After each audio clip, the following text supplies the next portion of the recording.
प्रिय साथियों नमस्कार। आज मैं आप लोगों के समक्ष विकलांग अधिकार अधिनियम के अध्याय 3 की बात करना चाहूँगा, जो कि शिक्षा से संबंधित है। शिक्षा नहीं, ज्ञान नहीं तो विकास कैसे संभव है। इसमें कई तरह की बातें की गई है। 16 नंबर सेक्शन में कई बातें की गई है, 17 नंबर में भी कई बातें की गई है और 18 नंबर में भी मोटा मोटी कुछ बात को रखा गया है। यानी कि तीनों सेक्शन में कुछ ना कुछ बात रखे हैं सरकार ने, पर बात रखे हैं, सरकार कर नहीं रहे हैं।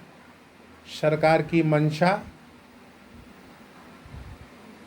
सकारात्मक नहीं है। कानून बना दिया, सरकार की जिम्मेवारी खत्म हो गई, अब समझो आप लोग, ऐसा प्रतीत हो रहा है। भवनों तक पहुंच की बात करते हैं। भाई, सिर्फ विद्या अर्जन करने का भवन होता है या विद्यार्थियों को रहने के लिए हॉस्टल भी भवन होता है? हरिजन हॉस्टल आपने बनाया, आदिवासी हॉस्टल आपने बनाया, अल्पसंख्यक हॉस्टल आपने बनाया, ओबीसी हॉस्टल आपने बनाया। आपने पूरे देश में कहीं भी विकलांग छात्रावास नहीं बनाया, जबकि सर्वविदित है कि विकलांगों को आवागमन में काफ़ी दिक्कत होती है। ग्रामीण क्षेत्र से जब बच्चे शहर में उच्च शिक्षा के लिए आते हैं तो वहाँ पर उन्हें आवासन की काफ़ी समस्या होती है। इस पर आपने कोई ध्यान नहीं दिया। वो कहाँ रहेंगे, इस पर आपने कोई ध्यान नहीं दिया। उनके लिए अनुकूल छात्रावास भी होना चाहिए, इस पर आपका कोई ध्यान नहीं है। नई शिक्षा नीति में भी आपने इस पर जोर नहीं दिया। माननीय शिक्षा मंत्री रमेश पोखरियाल जी, आपको पत्र भी दिया गया, इस पर भी आपने कोई जवाब नहीं दिया। जब दोबारा आपके कार्यालय में फ़ोन से संपर्क किया जा रहा है, एक बार फ़ोन लेने के बाद नंबर पहचान लेते हैं और दोबारा फ़ोन नहीं उठाते हैं। ऐसे हैं आप रमेश पोखरियाल, भारत के शिक्षा मंत्री।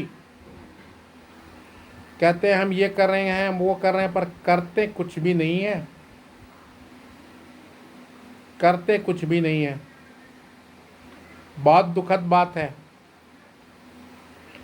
आपके विभिन्न प्रकार की संस्थाएं चलती हैं शिक्षण संबंधित, ICSE, CBSE, केंद्रीय विद्यालय परीक्षा समिति, विद्या भारती। आपका जो केंद्रीय विद्यालय संगठन है उसमें मनमानी है। जो मन में आता है वो होता है। उसका प्रबंधन बिल्कुल विपरीत दिशा में काम कर रहा है, विकलांग विरोधी काम कर रहा है, जो बहुत दुख की बात है।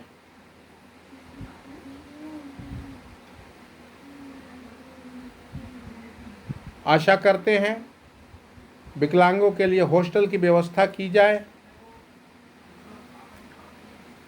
तथा उच्च शिक्षा में विकलांगों को पर्याप्त छात्रवृत्ति मिल सके, ऐसी कोई व्यवस्था बन जाए। आप सभी मित्रों से मेरा अनुरोध है, इस वीडियो को सुनकर भूलें नहीं, इस पर अमल करें। जो समस्याएं हैं उस पे कदम से कदम मिलाकर साथ चलें। साथ चलने की आवश्यकता है। सरकार को यह बताना है कि हमारे ये अधिकार हैं, हम इसको लेके रहेंगे। हमारे ये अधिकार हैं, हम इन अधिकारों को लेके रहेंगे, लेके रहेंगे, लेके रहेंगे। धन्यवाद।